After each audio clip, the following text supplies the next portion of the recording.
This video contains spoilers for basically every Spider-Man movie. You have been warned.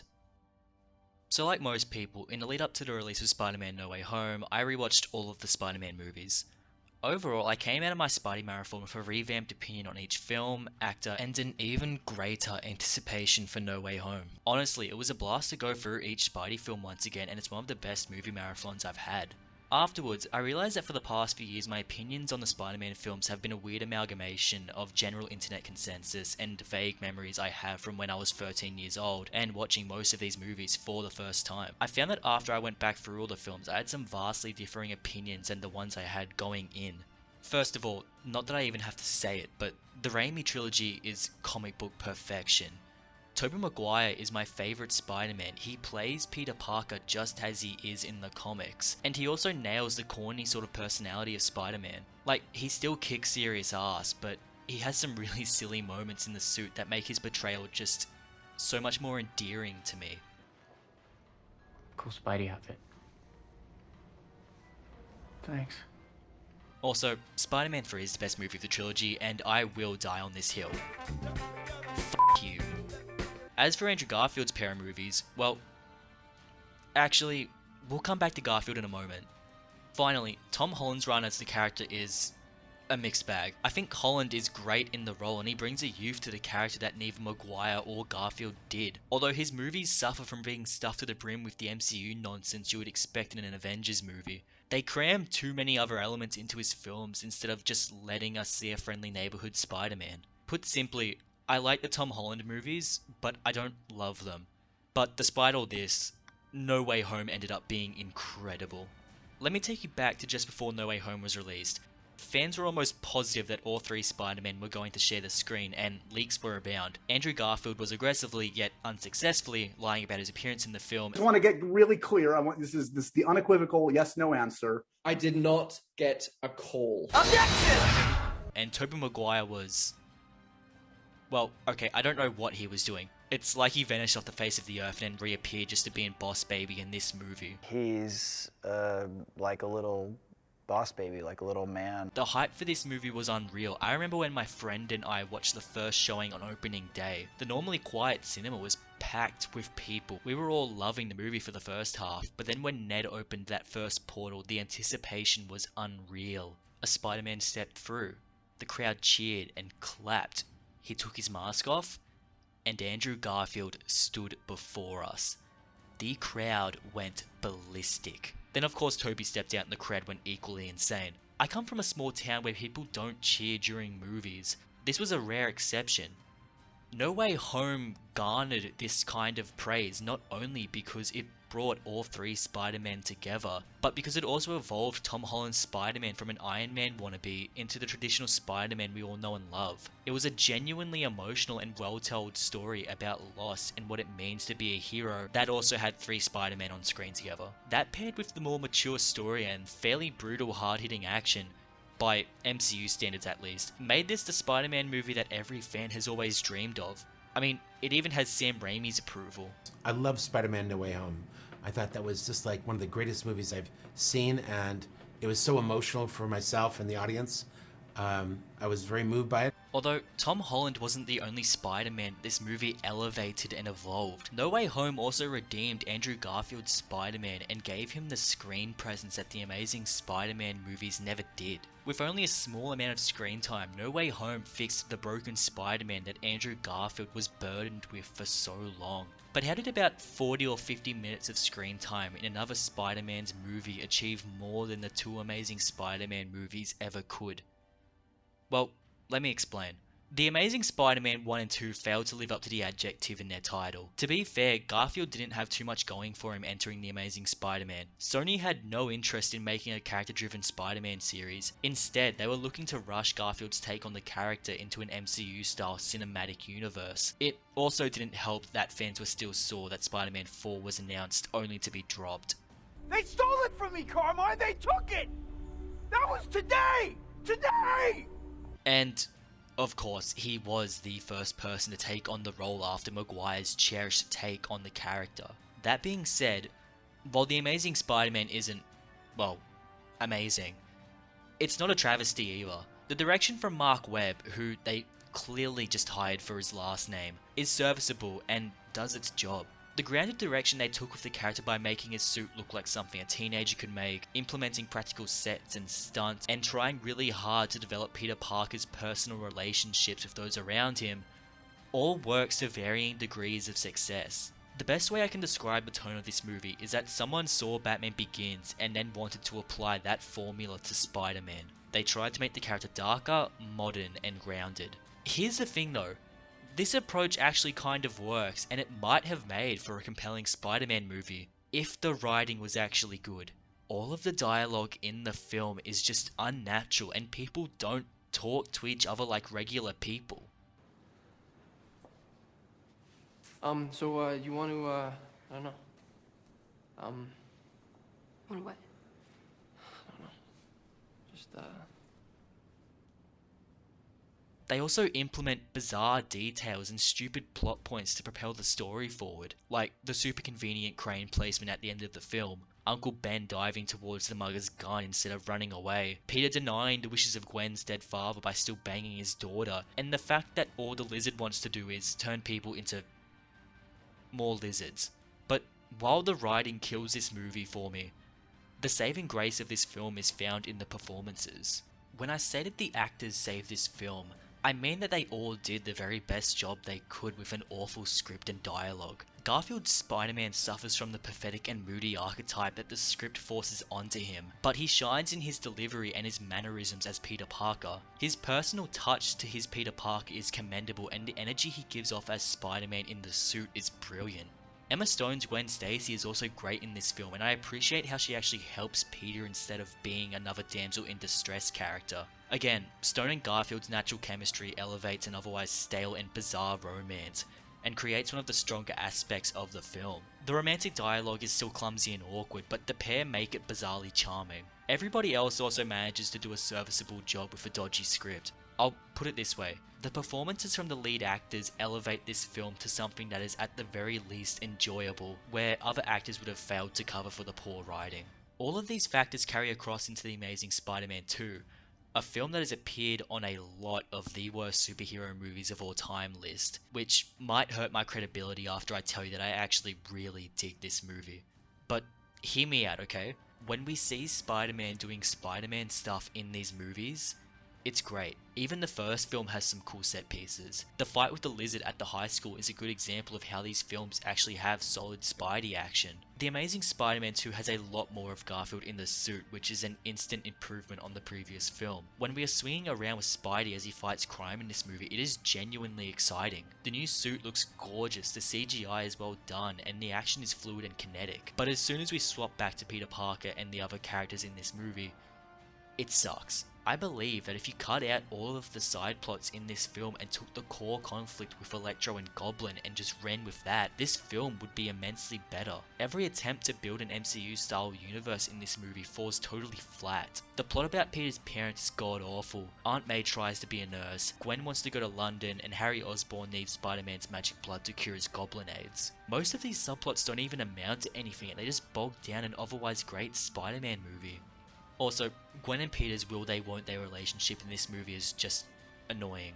Both the Amazing Spider-Man movies infuriate me because while I still enjoy them both, they could have been made into genuinely great movies. But the people behind the films were too focused on building their own MCU. The visuals, performances, and Spidey action are all great, but the films lack compelling storytelling, and the sequel straight up fails to stitch together a simple, cohesive story.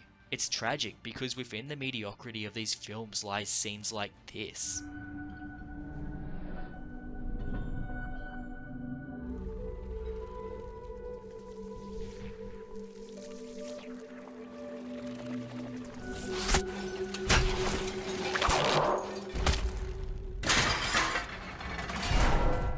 Gwen? Hey. Breathe.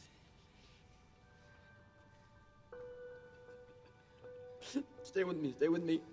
Stay with me, stay with me. You stay with me. This scene is so beautiful, it makes you forget about all the other bad stuff in these movies.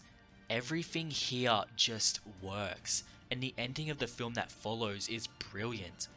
The hand in the web reaching out, the sickening thwack of Gwen hitting the ground, and Garfield's emotion in the moment, and the depressive spiral he goes into after is just heartbreaking. Seeing Peter hit rock bottom but then go on to find the courage to move past his pain encompasses what Spider-Man is all about. So it makes sense that this scene would act as the crucial building block to Andrew Garfield's redemption arc in No Way Home.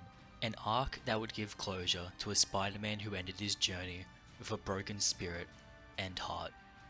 No Way Home did the impossible and brought 3 generations and 3 Spider-Men together on the big screen. Holland ceased to be a Spider-Boy and became a Spider-Man. Maguire already got his happy ending in Spider-Man 3, so if anything, No Way Home was just a victory lap for him. But Andrew Garfield came back with a vengeance. Andrew Garfield's Spider-Man was left on a cliffhanger. That character never really got to hit his proper stride, and instead he kind of came and went without ever really resolving his guilt and anger over Gwen's death. When we last saw him at the end of The Amazing Spider-Man 2, he was finding his strength again, but he was still lost. When he comes through the portal in No Way Home,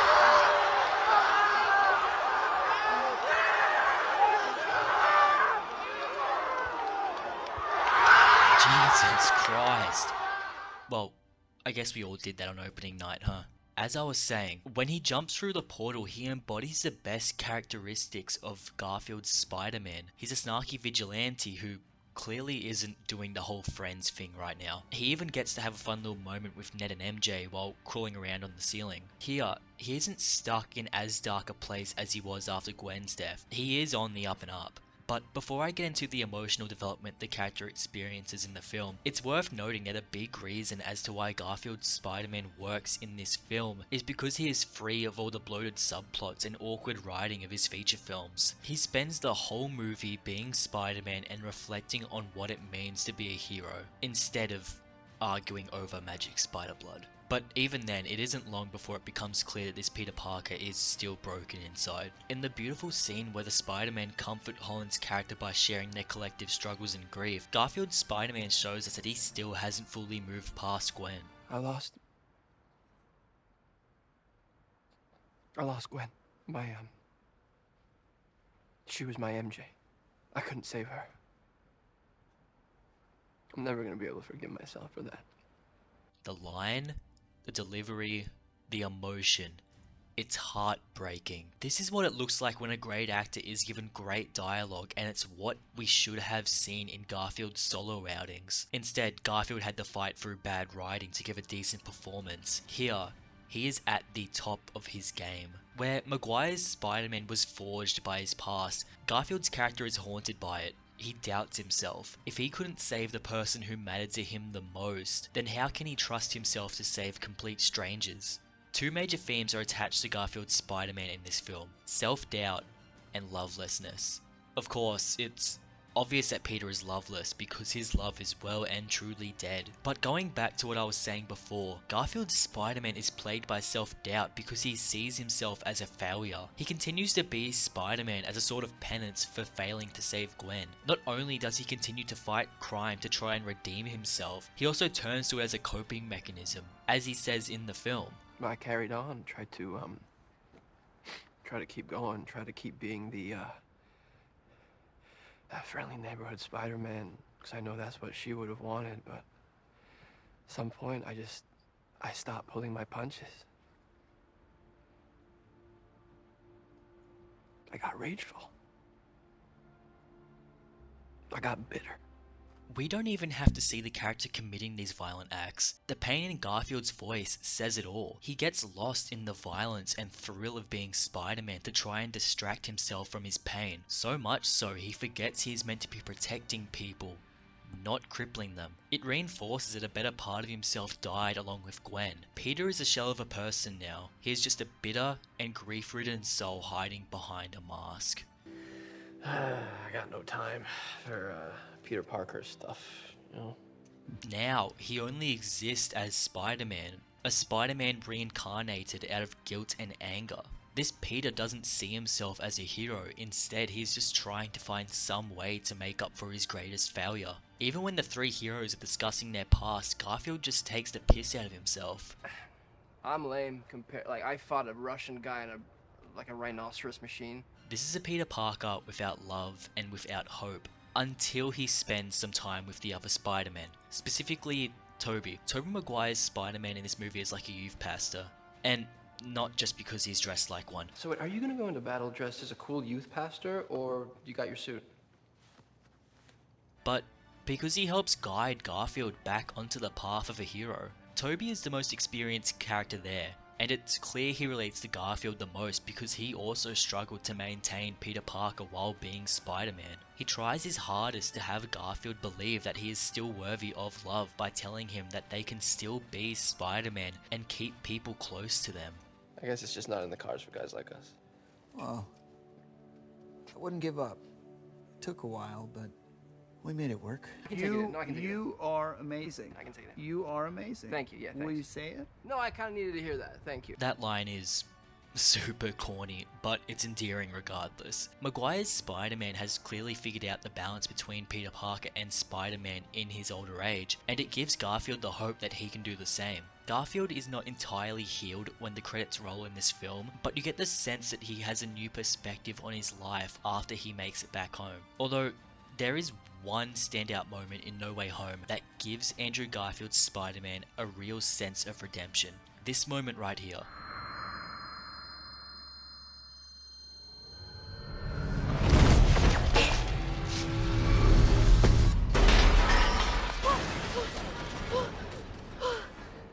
Are you okay?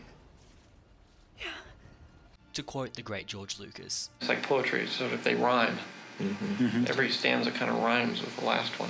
this scene saved Andrew Garfield's Peter Parker because it helped him to remember that what he does matters. He knows that by saving MJ, he saved Holland's Peter Parker from the pain that he has experienced after Gwen's death. But, in his own eyes, he finally got to save Gwen.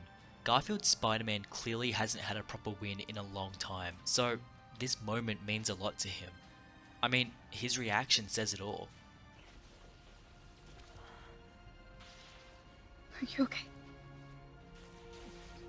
The real importance of this scene lies in the fact that, in a way, this serves as the conclusion to Andrew Garfield's Spider-Man story. Sure, we missed the act between when he lost Gwen and when he saved MJ, but we finally get to end Garfield's Spider-Man story with a happy ending. The scene when paired with Gwen's original death reaffirms a fundamental tenet of what it means to be Spider-Man. Spider-Man cannot save everyone. It's just not possible.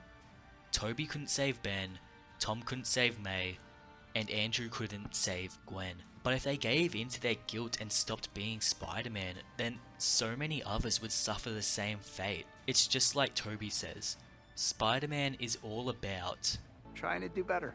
Put simply, No Way Home saved and redeemed Garfield's Spider-Man by allowing him to finally overcome his greatest failure, wrapping up the story of a Spider-Man who never quite got the resolution he was looking for at the end of his last film, and letting him prove to himself that he does have what it takes to be a hero.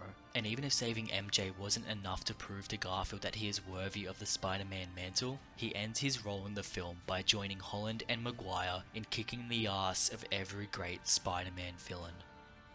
Garfield's Spider-Man is a certified hero, even if he struggles to believe it sometimes. By the end of the film, when Garfield goes back to his own universe, it's safe to assume that he is going to try and be the friendly neighborhood Spider-Man that Gwen would have wanted him to be. I'm not saying that the events in No Way Home made Garfield forget about Gwen's death. Like he said, he is never going to forgive himself for what happened to Gwen, but he now knows that it is something he must accept and carry with him, instead of letting it define him entirely. He must be Spider-Man, because he does not want another human being to lose their Gwen. No Way Home is a cinematic achievement in more ways than one. Sure, I don't think it would change Martin Scorsese's opinion on comic book movies, but I have never watched a more pleasing and satisfying movie than No Way Home. And this movie had some colossal expectations, and the amazing part is, it lived up to every single one of them. Holland got his absolute gem of a Spider-Man movie, Maguire celebrated his legacy one more time, and Garfield finally got the treatment that his Spider-Man deserved all along.